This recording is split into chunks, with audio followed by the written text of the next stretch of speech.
इस समस्त संसार में, समस्त ब्रह्मांड में जो कुछ भी हो रहा है, जो कुछ भी हम देख रहे हैं, यह सब कुछ हमारे मन का ही खेल है। आपके साथ जो कुछ भी हुआ है वह सब आपके मन के कारण ही हुआ है, और जो कुछ भी आपके साथ हो रहा है वह मन के कारण ही हो रहा है। और आगे के भविष्य में आपके साथ जो कुछ भी होगा वह सब आपके मन का परिणाम होगा। प्रत्येक मनुष्य को बचपन से ही अच्छी नैतिकता, अच्छी आदतें और अच्छे संस्कार दिए जाते हैं, चाहे वह व्यक्ति अमीर घर में पैदा हुआ हो या किसी गरीब घर में। प्रत्येक मनुष्य के द्वारा जो कुछ भी सोचा जा रहा है वह सब कुछ उसे दिए गए संस्कार के आधार पर ही हो रहा है।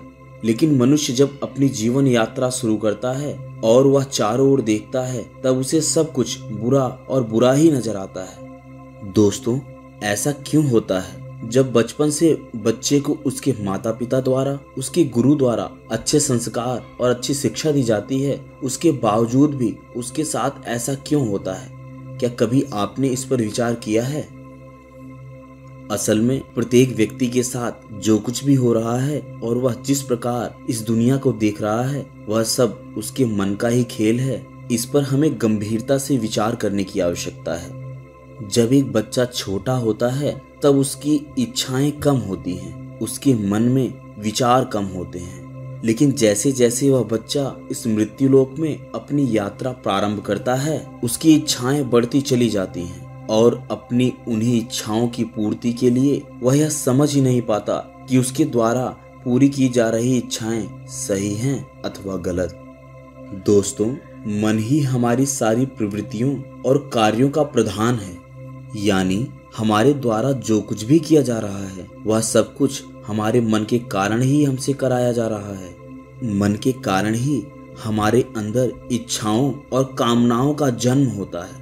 आपने बड़े बुजुर्गों या बहुत से लोगों से यह कहते हुए सुना होगा कि भगवान की मर्जी के बिना तो पत्ता भी नहीं हिलता, लेकिन यह बात कुछ हद तक ही सही है। दोस्तों, यह बात केवल उन लोगों के लिए ही सत्य हो सकती है जिनके पास अपनी बुद्धि या अपना मन नहीं है, परंतु भगवान द्वारा हम मनुष्यों को बुद्धि और ये मन दोनों ही दिए गए हैं। इसलिए ये बातें हम मनुष्यों पर 100% लागू नहीं होती और हर परिस्थिति में सत्य नहीं होती। यदि आप विचार करेंगे तो आप पाएंगे कि आप अपने मन की मर्जी के बिना कुछ भी नहीं कर सकते। अब चाहे आप अच्छे कर्म कर रहे हैं या बुरे, यदि आपके द्वारा अच्छा कर्म किया जाता है तो आप उसका श्रेय खुद को देने लगते हैं, और जब आपके द्वारा कोई बुरा कार्य किया जाता है तो आप उसका सारा दारोमदार भगवान पर या किसी और के ऊपर फोड़ देते हैं। दोस्तों, ये सारा खेल हम मनुष्यों के मन के द्वारा ही रचा गया है। यह हमारा मन इतना चंचल है कि यह हमें भ्रम भी दिखाता है, खुशियां भी दिखाता है, दुख भी हमें देता है, नई नई कामनाएं, इच्छाएं हमारे अंदर भरता है, और यही मन हमें संतुष्टि देता है और एक पल हमें लालच के लिए भी उकसाता है। हम लोगों के साथ ऐसा इसलिए होता है क्योंकि हम लोगों का हमारे मन पर कंट्रोल ही नहीं है।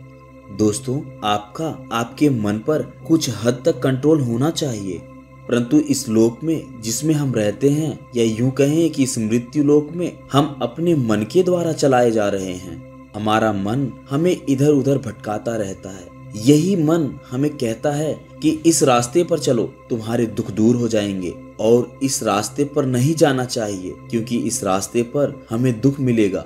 हमारे मन के द्वारा लिए गए ये निर्णय गलत भी हो सकते हैं और सही भी। हमारा मन इस चीज को डिफाइन नहीं कर पाता है कि क्या गलत है और क्या सही। हमारा मन केवल अपने दुखों को दूर करना चाहता है, और इन दुखों को दूर करने के चक्कर में वह गलत रास्ते पर भी हमें ले जाता है। दोस्तों, अब आप यह सोच रहे होंगे कि आखिर मन हमारे साथ ऐसा बर्ताव क्यों करता है, क्यों यह मन हमारे साथ ऐसा खेल खेलता है। आइए इसे एक कहानी के द्वारा समझते हैं, तभी आपको आपके सभी प्रश्नों का उत्तर मिलेगा। एक बार एक गांव में एक गुरु थे जो बहुत मशहूर थे, जिनके बारे में कहा जाता था कि उन्होंने अपने मन पर विजय प्राप्त कर लिया है और अब वह बिल्कुल शांत हैं, निर्विचार की अवस्था में हैं। उन गुरुजी के अंदर कोई बुरी प्रवृत्ति नहीं रह गई है। इसी वजह से दूर दूर से लोग उनके प्रवचनों को सुनने आया करते थे। सभी लोग उनका आदर करते थे। लेकिन एक दिन उसी गांव में एक और उनसे महान गुरु आए और लोग उनका प्रवचन सुनने के लिए इकट्ठा होने लगे। धीरे धीरे समय बीतने लगा और गांव के लोग उन महागुरु की तरफ ज्यादा आकर्षित होने लगे। अब स्थिति ऐसी आ गई थी कि उन पुराने गुरु के पास गांव के कुछ लोग ही जाते थे और वे लोग जो गुरु के पास जाते थे वे कहते थे कि गुरुजी, हम तो आपके परम भक्त हैं और जो नए गुरु आए हैं वो तो महाढोंगी हैं और झूठे हैं। वह लोगों को बहला फुसला रहे हैं, जिसके कारण लोग उनकी तरफ आकर्षित हो रहे हैं। वे नए गुरु तो आपकी बहुत निंदा करते हैं। वे कहते हैं कि आपने अपने मन पर कोई विजय प्राप्त नहीं किया है, आप झूठ बोलते हैं। अपने भक्तों से ये सारी बात सुनने के बाद गुरु ने उनकी तरफ देखा और मुस्कुराए और कहा, यदि तुम्हें भी ऐसा लगता है तो तुम भी वहां जा सकते हो। गुरु के द्वारा कही गई यह बात सुनकर वे लोग वहां से चले गए। परंतु रात को गुरुजी को नींद नहीं आई। वे पूरी रात बेचैन रहे और उन्होंने विचार किया कि क्यों न जाकर देखा जाए कि आखिर ये महान गुरु हैं कैसे। अगले दिन पुराने गुरु उस महान गुरु के पास पहुंचे। जब उन्होंने वहां देखा, वहां बहुत भीड़ लगी थी। लोग उस महान गुरु की जय जयकार कर रहे हैं। यह बात पुराने गुरु को अच्छी नहीं लगी और वे लोगों के बीच पहुंचकर बोले, इतने दिनों तक मैंने तुम्हें ज्ञान दिया जिसके कारण तुमने उन्नति की, और जब तुमने अब उन्नति कर ली है तो इस नए पाखंडी गुरु के चक्कर में पड़ गए हो और इसके पीछे पीछे चल रहे हो। मेरी बात ध्यान रखना, एक दिन तुम सब जरूर पछताओगे। और उन्होंने कहा कि मैं इस महागुरु को शास्त्रार्थ के लिए चुनौती देता हूँ। ये आएं और मेरे साथ शास्त्रार्थ करें, और यदि यह महागुरु जीत जाता है तो मैं नगर छोड़कर चला जाऊंगा। अब महागुरु ने पुराने गुरु द्वारा दी गई चुनौती को स्वीकार कर लिया और एक दिन दोनों के बीच शास्त्रार्थ शुरू हुआ। और शास्त्रार्थ के दौरान जब पुराने गुरु को यह एहसास हुआ कि वे हार रहे हैं तो वे बीच में उठकर वहां से चले गए और रात भर बेचैन यह सोचते रहे कि कैसे इस महागुरु को यहाँ से भगाया जाए। और ऐसा करने के लिए वे कई प्रकार से षड्यंत्र रच रहे थे, परंतु उनके द्वारा किया गया कोई भी षड्यंत्र कामयाब नहीं हो पाया। और इसी कारण वे परेशान होकर एक दिन रात में हथियार लेकर उस महागुरु की हत्या करने के लिए निकल गए। वे हाथ में हथियार लिए जैसे ही कुटिया में प्रवेश करते हैं और उस महागुरु पर प्रहार करने जाते हैं, तभी महागुरु की आंखें खुल गईं और उन्होंने गांव के गुरु को रोकते हुए कहा कि क्या तुम्हें अब भी यह समझ नहीं आया कि तुम अब भी भ्रम में जी रहे हो? सोचो, यदि तुमने अपने मन पर विजय प्राप्त कर ली तो यह हथियार तुम्हें किसने थमाया? यह क्रोध जो तुम्हारे ऊपर आया है, यह कहां से आया? कौन इसके पीछे है? अब पुराने गुरु ने कहा कि यह सभी चीजें आपकी वजह से हैं। यदि आप यहाँ न आए होते तो यह सब नहीं होता। महागुरु समझ गए कि अब इनका मन पूरी तरह से इन पर हावी हो गया है। इनकी समझ और आंखें बंद हो चुकी हैं। अब महागुरु ने कहा, क्या तुम बुरे इंसान हो? गुरु ने कहा, नहीं। महागुरु फिर बोले, क्या तुम अत्याचारी हो? गुरु ने कहा, नहीं। महागुरु ने कहा, तो अवश्य ही तुम लालची होगे। गुरु ने कहा, नहीं, ऐसा नहीं है। तो महागुरु ने कहा, फिर तुम्हारे हाथ में यह हथियार कैसे आया? तुम क्या करना चाहते हो? तब गुरु ने अपने हाथों की तरफ देखा और कटार को फेंक दिया। वे महागुरु के चरणों में गिर गए और बोले, हे महागुरु, मेरी आंखें खोलने के लिए आपका धन्यवाद। परंतु हे महागुरु, मैंने तो अपने मन पर विजय प्राप्त कर लिया था, अपने मन पर मैंने काबू कर लिया था, फिर मेरे साथ ऐसा कैसे हो गया? तब महागुरु कहते हैं, मन कहीं नहीं जाता, यह हमेशा तुम्हारे साथ रहता है। असल में यह मन इतना चालाक है कि जब तुम सोचते हो तुमने मन पर काबू कर लिया है, तब यह तुम्हें भ्रम में रखता है और तुम्हें यह विश्वास दिलाता है कि तुमने अपने मन पर काबू कर लिया है। पर जब वक्त आता है तो यह तुम्हें ही काबू कर लेता है। जब तुम हारने लगते हो तब यह तुम्हें जीत के सपने दिखाता है, और जब तुम जीतते हो तो यह तुम्हें हार के डर से डराता है।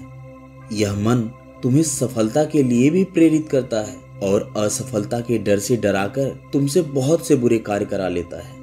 महागुरु द्वारा यह अमूल्य प्रवचन सुनकर गुरु ने कहा कि हे भगवान, यह मन हमारे साथ ऐसा खेल क्यों खेलता है? यह मन हमें स्वतंत्र जीने क्यों नहीं देता? क्यों यह हमें नचाता रहता है?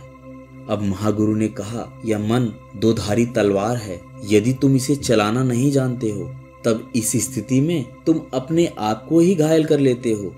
देखो, इसे ऐसे समझो, यदि तुम हो तो मन है, मन है तो तुम हो। मनुष्य के अस्तित्व के लिए मन का होना आवश्यक है। बिना मन के तुम कुछ नहीं जान सकते और ना ही कुछ कर पाओगे। बिना मन के तुम सदा अज्ञानी ही रह जाओगे। लेकिन यदि तुम मन को सही तरीके से नहीं समझ सके तो तुम कुछ जान भी नहीं पाओगे।